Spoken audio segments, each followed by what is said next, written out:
Well, good. Welcome, everyone. In this panel, we're going to talk a little bit about, well, not skill gaming, but skills in the gaming industry, and like what kind of skills we think are currently missing. We'll look at, the employment in the game industry and such. So we're with a small group today, just two panelists, and I think I'm going to let you introduce yourselves. Liddy, maybe you can start. Hello, is this working? Okay. My name is Lydia Giroux. I work at Eastside Games in Vancouver, BC. We're a mobile studio up there. I've been there for about 4.5 years. I started working in management and then in recruiting in HR, and now I handle culture for the studio. And I've been doing, a similar type thing in other industries for about 12 years now. Hi, I'm Peri Toledo. I worked before for 24 years in creative media development, was a game publisher. That's where I worked with Martin. And nowadays I'm owner of Peace Muse, a company specializing in helping Japanese companies export their products and Western companies to come to Japan. Right, and I am Martina Spans, and I am the owner of Tamalaki Publishing. We specialize in hidden object games, match 3, time management, mostly mobile games. Next to that, I work with FGL to promote their enhanced SDK implementation service.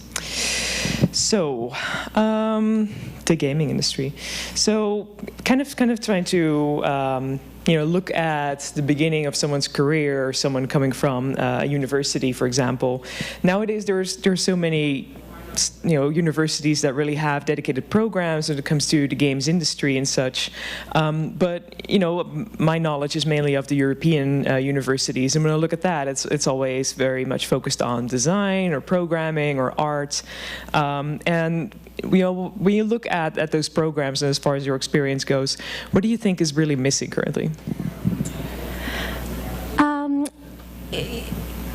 What I think is that those programs can be very narrow in their focus, in that they'll focus on, if say it's a game design program, it'll be focused just on game design and game mechanics. And what we really find is missing, across the board, and not just in that discipline, is a concern for marketing and metrics and numbers, and an understanding of how that works and how that pertains to the different disciplines.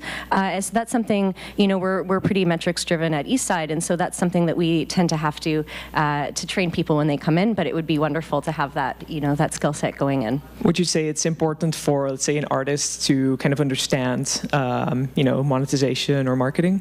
Yeah, I think it affects everyone, and just even if they're able, we have our dashboards at work, and if they're able to look at those and understand how what they've done is affecting how the whole system is working, I think it's really necessary to see the whole picture. Mm-hmm. And Patty, you have quite a global experience coming from Brazil, and you have lived in various places in Europe, and now you're in Japan. So what's your take on it? In talking about Europe first, because I was responsible for the YOLO Game Lab, although the education in Europe has been going to a good direction, I agree with Liddy. There is a lot of skills still missing in marketing and analytics, and also a lot of the programs then tend to focus on one platform. Like YOLO Game Lab works a lot with mobile gaming, but then it cuts the possibility of the developers to know how to work in other platforms. It is game development. They should be able to work in any platform. That being said, in other countries it's even more complicated. Japan, for example, the university focus only in one aspect, so you have programming only, or design only, or arts only. And then you have some small programs like the Global Lab Sendai, where I live, where they try to put these people together to develop a game. But again, they have no experience with marketing or analytics or business side. And the government wants them to open companies, but then they don't know anything else than just putting parts. Like, it's kind of assembly line. They learn how to put parts together, but then they don't learn what to do with them afterwards. So kind of touching upon the different aspects of our industry with console and PC and mobile, do you think that across the board there are, are there like really similar problems? Do you think, as far as your experience goes, there are certain skills or things that are missing across the board? For both of you, if you... I think yes. I think one thing that I noticed is from the very beginning of game development, since the first time I started working with game developers, everybody focused on making a great game, and they are excellent in that, but then they have no clue what to do when the game is actually out. They don't know how to market the game. They don't know how to get user acquisition. There are some like Supercell that got lucky and got the trick of the analytics from the very beginning, and then you have a ton of other companies behind it trying to copy what they did and not being able to, because the developers don't actually understand what it means, the business itself, the marketing itself, all the user acquisition, all the kinds of monetization available, and how to be creative with it. So I think there is quite a lot missing in that part. Yeah, and so I absolutely agree. And you know, for me, I guess to switch gears a little bit is that, especially with juniors or students right out of school, I think that there's a lack of ability to know how to work. And if this is your first job as in tech or in gaming right out of school, you know, you haven't gone through the trenches with these jobs that suck to go to every day, and you have to do it 8 hours a day. And you know, those are the types of people that I look for, that have that emotional grit and that work ethic. And I feel like just as long as you have that, everything else is trainable. If you have that passion and you have that, you know that drive. But I often find that's missing, mostly in juniors, but you know, all over the place. So I totally agree, and I want to comment something. The Japanese have one thing that no Westerner have. They will work 15 hours a day just because they want to. Nobody has to force them to work. They have something to do, and they do. I noticed in Finland when I was working there that people are like, okay, it's 4 p.m. No, we don't work anymore. And it's kind of, you are developing something, and especially if it is your own company, it's very unacceptable that you're working on the clock and thinking of the money all the time. And I had one student graduated that was doing the Oulu Game Lab that actually, in a project management meeting, came and said, what do we need planning? We're making games. Yeah, I had the same reaction, like, what? I think you're touching upon an interesting point there, because I was thinking that, you know, project management and planning is something that is, for as long as I know, the games industry has been missing. And I always, you know, it's like when I go to the cinema and I see a trailer for a new movie and it says coming out summer 2018, my first reaction is like, oh really? We'll see. But somehow Hollywood pulls it off, and the game industry kind of doesn't most of the time. You know. I agree. Also I'm gonna go a little bit more into detail with that kind of cultural aspect. You know, you like you point out in Japan, like that aspect of like, you know, the planning and being on time and delivering on time is far more important. Do you also think that when you look culturally at the game industry and the history, that you know, there's maybe also certain skills that are not that engraved in the games industry because of the cultural point of view?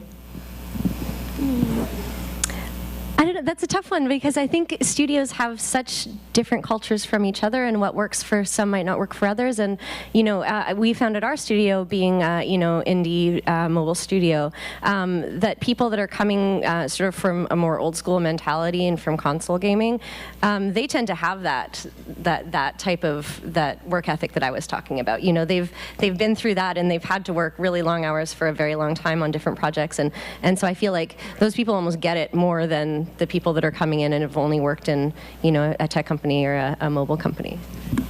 I think there is a new generation of developers that are coming with a whole wrong mindset, completely wrong mindset. I think that's why it happened that the older generation has a different set of I think the motivation is different. When we started making games, when the generation before us started making, they made it because they loved it. Nobody actually cared if you wouldn't. There was no guarantee that you would make any money ever. You did it because you really loved doing that, and you couldn't see yourself doing anything else. I think there is a whole group of people coming out. They are extremely talented, and they can do it way better than we could. before, but their mindset is, I want to be the next Supercell or Rovio or Blizzard, or they are there with the mindset of how much money can I get and what can I, and this breaks completely what you are there, why you are working to begin with. So it puts motivation down, it puts the work ethics down, and I think it influences everything. Well, that's why I think it's so important as well that, you know, when people are out of school or say they're looking for another studio, they're just like, any job will do. I need a job. This is a game studio, sure.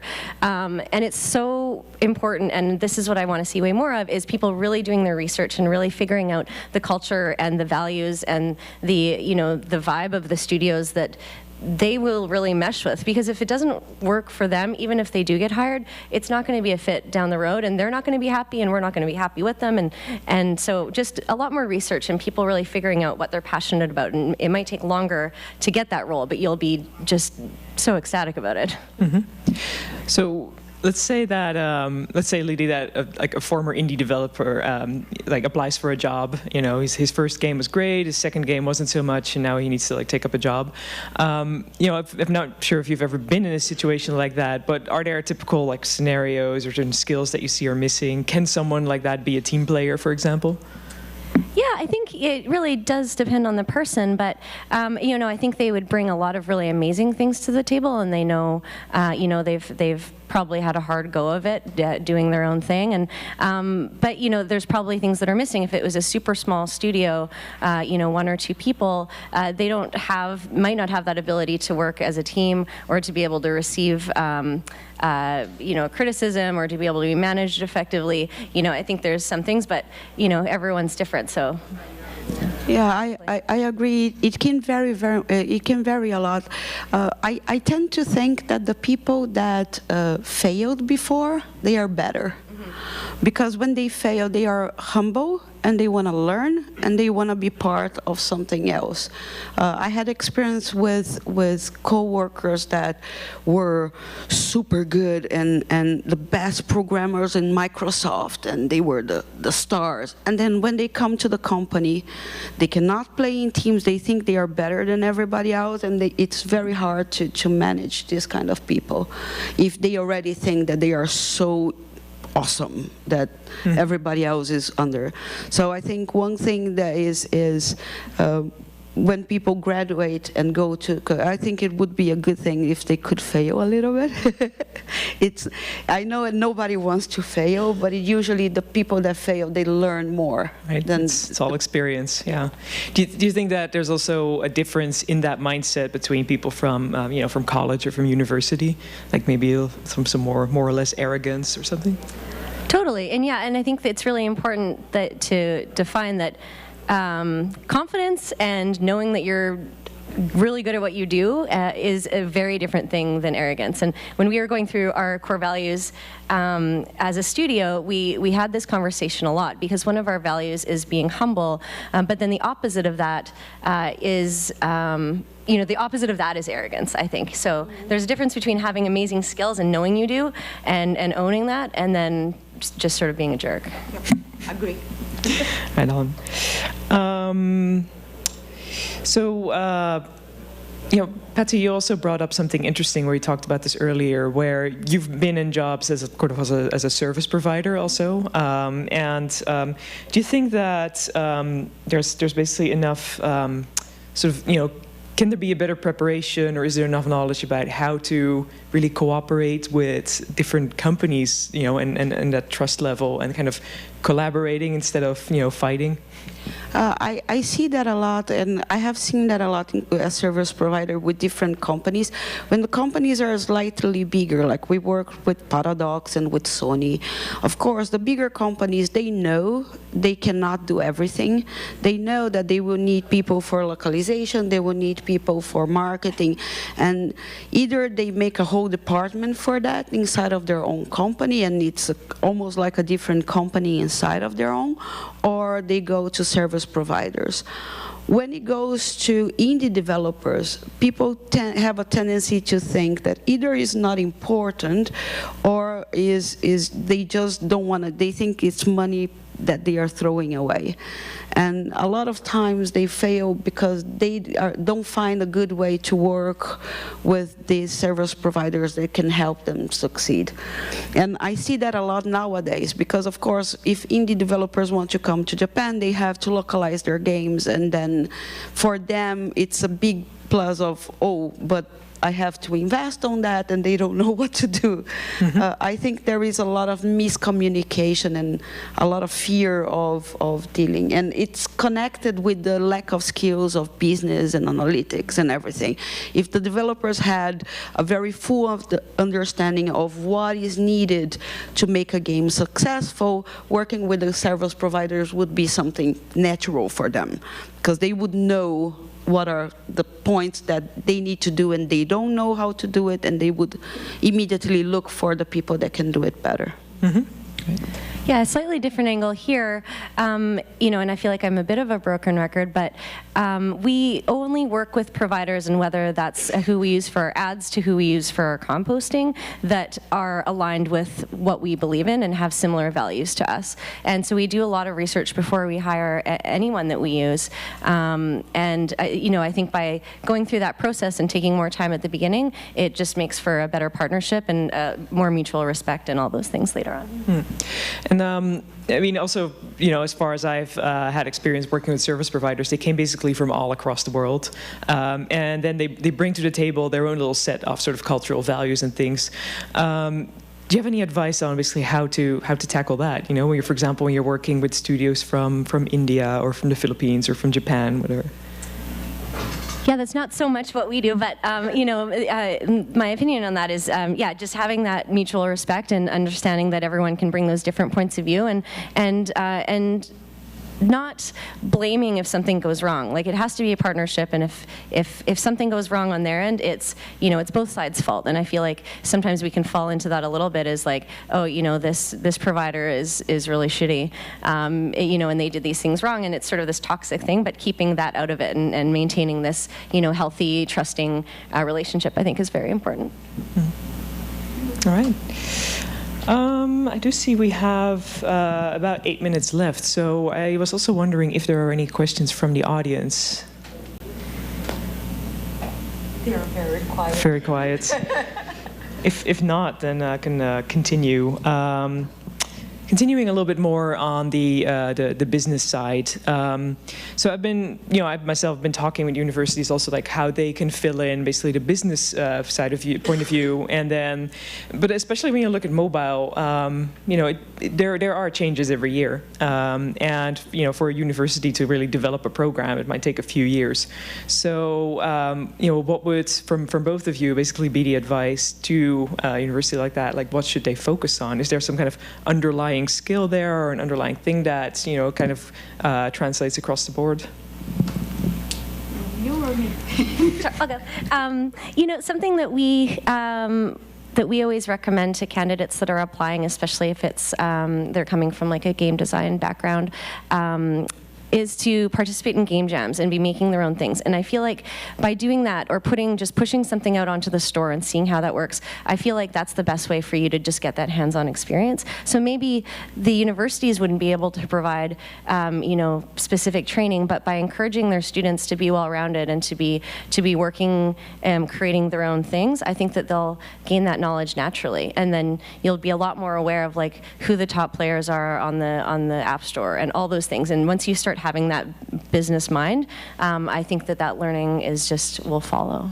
Yeah, I agree, but I think two things. I think one thing is that the universities think wrong, is that they think everything based on a program. United States actually do think that is something that is really nice, which are the clubs.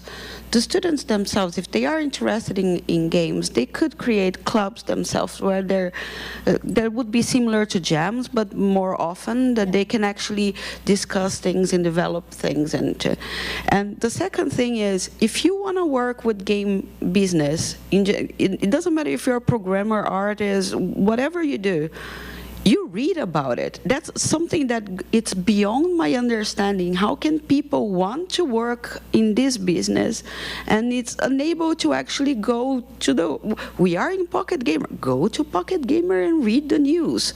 You can get whatever happens in the game business. It's well published. You can get information. Go to this kind of, well, this kind of conference is a little bit trickier, but there are conferences where students are very, very welcome, and you can talk with other developers.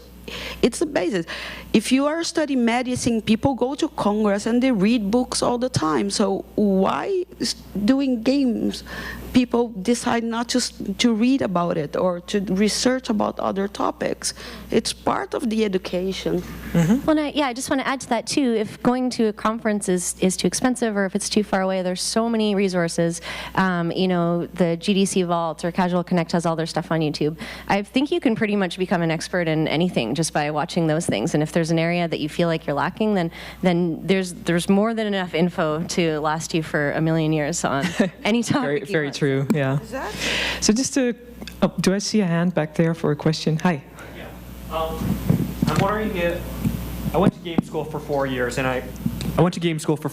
I was an independent developer during some of those years. I'm wondering what advice might you have for folks who are looking to transition towards the industry from an independent capacity? And sorry, what was your discipline? What did you take in school? I went to game school. I studied game design there, and I started a company while I was in school where I shipped a number of games with some of my friends at that time. I'm wondering if you have any advice for students, for people in that capacity who are looking to transition from that indie capacity to a industrial one where they could function well as part of a startup or company. So basically transitioning from a startup to like a more corporate environment. Yeah. Like on how to be successful in getting interviews, or how to like culturally work in a bigger company? Adapt from a capacity where you were in charge of everything that went into a game yourself towards something where you're working as part of a larger unit. So from an all-rounder to a specialist. Yes. All right. That's what I'm trying to say. Sorry for that. That's all right. Clear. It's fine. We translate. You wanna? The first thing that I would say is it's actually a very good transition, because if you come from India and you know how everything works, and you go out afterwards for the corporation, it allows you to give a better understanding of what other people are doing. So my first advice would be try not to lose this concept of knowing what other people are doing, because it's going to make your work as a specialist better. But try not to influence other people's work too much. Just know it, respect what they're doing, but focus on your side. But I think it's an easier transition than the other way around. I have seen people that have worked in big companies, and then they were specialized in one area, and then when they, like for example, they were in Microsoft and were very good programmers, and then when they would go to an indie company, they had big difficulty in understanding what the designers and artists or producers were doing. So I think it's an easier transition than the other way around. Absolutely, and nothing's forever either. If you go to a big company and just suck it all up like a sponge and learn everything you can, and then you can always go back to doing your own stuff if that's not your jam. Yeah, I think the only biggest challenge that you have is not becoming bored, because if you're so used to doing everything in a company and all of a sudden you are, for example, focusing on the shading in of the graphics in the game or something, then you gotta sort of reinvent your work challenge. So yeah, I guess we're almost running out of time. There's time for one quick question, if there is one. Well, within Eastside Games, I know the culture very well. I find that a lot in mobile game companies. I'm surprised by how many employees actually don't play games. Do you come across that a lot? And if so, how do you kind of combat that? Yes. Yes. Okay. I'm not You the mean only within our studio specifically? Yes. I think it's a challenge for everyone, and we definitely have a challenge with it. We try to attenuate that by giving people time within the studio work hours to play, times that we mandate that they play if there's a new release and we just want all eyes on it. But it's always a challenge. I think people get busy or they like playing different types of games, but I think just as long as you have that culture of constantly recommending that they do, and then it also has to come from the leadership. So if they see the founders and the directors and everyone already doing that, then that'll trickle down, hopefully. On my side, I work mostly with the business and marketing people, and I noticed that especially in bigger companies, most business and marketing people, they know nothing about games, which is scary. They don't know the audience, and they never play games. They don't even know how the games work, and that's why a lot of marketing campaigns are terrible. And I think that this policy of the company making people play the games is a very good policy, but unfortunately it happens a lot, especially on marketing analytics and business side, which is, I think it's unacceptable. Thank you. All right. Well, thank you so much, everyone. Thank you, Lily. Thank you, Patty, for sharing your knowledge. And I think that's it. Oscar. Thank you very much. Great. So we're coming to the end. I feel like I ought to defend marketing people. I am a trained marketing guy. Okay, maybe I'm a game designer as well, so maybe that is the problem. I do both. You are a designer. Yeah. But the thing is, actually, one thing I always say, though, is that one of the things that I think a lot of game designers should learn is proper end-to-end product management. So the FMCG industry, like tins of beans and things like that, are an amazing way of learning about what product and service actually looks like. And the one thing I learned the first day I did my diploma in marketing, the first lesson was that marketing is about identifying and satisfying consumer needs. And if you are a designer and you're not trying to identify and satisfy your player needs, get out and do something else. Agree. Absolutely, yeah. Good closing remarks. Thank you very much, and I'll thank you all three of you for that. That was awesome.